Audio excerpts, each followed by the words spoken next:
When it comes to handgun disarms, a lot of people focus so much on the technique, but there are so many other factors that go into a successful disarm of a handgun. One of those comes down to the timing of when you actually make your move to disarm an attacker with a handgun. Now, unfortunately, in an adrenalized state, in that static momentum that you have going here, or the static position where most people train from, person with gun, I'm here, I come up to disarm. Unfortunately, when he's all hyped up, he's all adrenalized, he's got the blood flowing, when I go to do that, even the flinch response, even the accidental flinch response, just from a split second, if he sees movement, his body can go ahead and fire. If his brain is focused on trigger finger and that conduit is there, and he sees a flinch and he goes for it, he's going to fire. So you've got to, there are a couple of times when you're most successful at a disarm. And it comes into play when you actually disengage the brain from the trigger finger. It's called a break state. It's a psychological break state that disengages this conduit. So there are two times when this actually happens. One is when he's talking and giving me direction, because his brain is not focused on the gun itself, it's focused on giving me direction and having me take a specific action. That's what his brain is focused on. The other time where there's a break state there is when I am taking that action, or when I'm talking to him.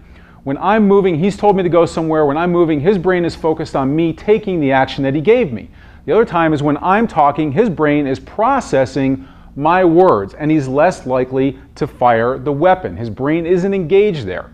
Now, one of these two break states is actually not a very good time to launch your attack, and the other one is a good one. The one that doesn't work very well is when he's talking. It is a break state, but here's the problem.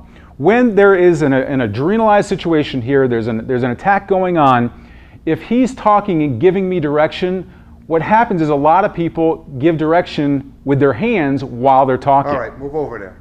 Move over. You can see the weapon is moving there. So if I see the weapon's there, but he's giving me direction and I go for it, all of a sudden the weapon isn't there. And this can happen in a split second, because he doesn't even have to register my flinch.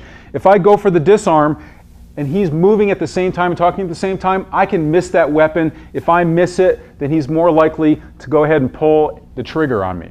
So the other time is when I'm making a movement and when I'm talking. So this is the best time to launch your attack. So he gives me direction. All right, move over there. Okay, while I'm moving, I can talk to him at the same time. Now he's already expecting me to be moving, so the flinch response isn't necessarily going to be there.